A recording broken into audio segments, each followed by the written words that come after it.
Hello mga idol. Ito ang mga upo nga tinanim namin mga idol.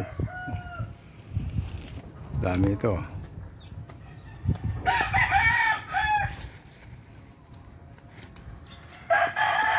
Mayroon ng mga bulaklak. At saka yung mayroon pa kami ditong tanlad para sa lechon. Yan. At dami naman akong dito. Talong, malunggay, yan mga basta gulay-gulay lang dito sa akin. Marami dito. Yan. Tingnan nyo. Ito ang tinanim ko dati, yung matagal na naka-harvest na kami dito. Saka yung ito yung papaya. Yung talong ko mga idol.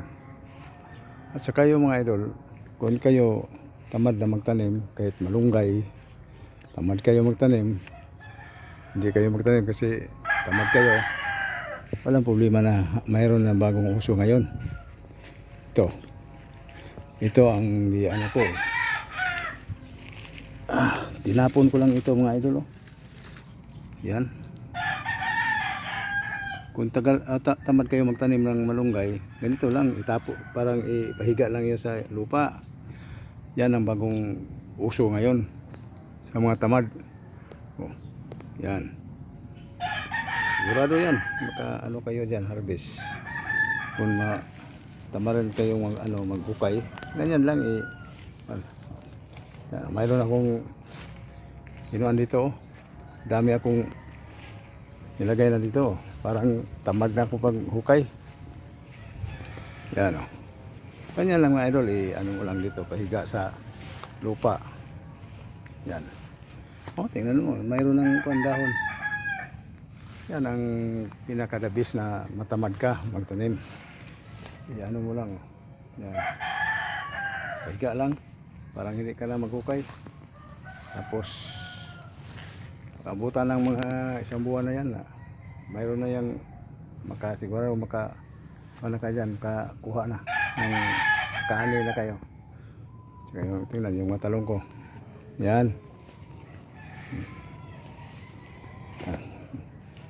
Itong mga kuha na to, gaabang yan sa mga kuan dito, yung mga tinanim na ng tiyong sa akyat yan sa taas. Yan. Yan. Sobrang bait ni Jopax, di ba?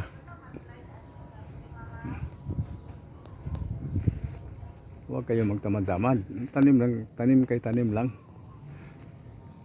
Kasi pag abutan ng panahon yan, ka. Yan, mga gabi namin. Madami kaming gabi dito. Yan. Hindi na namin, parang hindi na maubos namin sawang-sawa na kami sa mga gulay namin. Kasi dami ito malunggay. Yan lang ang sikreto. Mayroon pa kami ng kamuti dito. Kamuting galay. Yan. Okay, mga idol.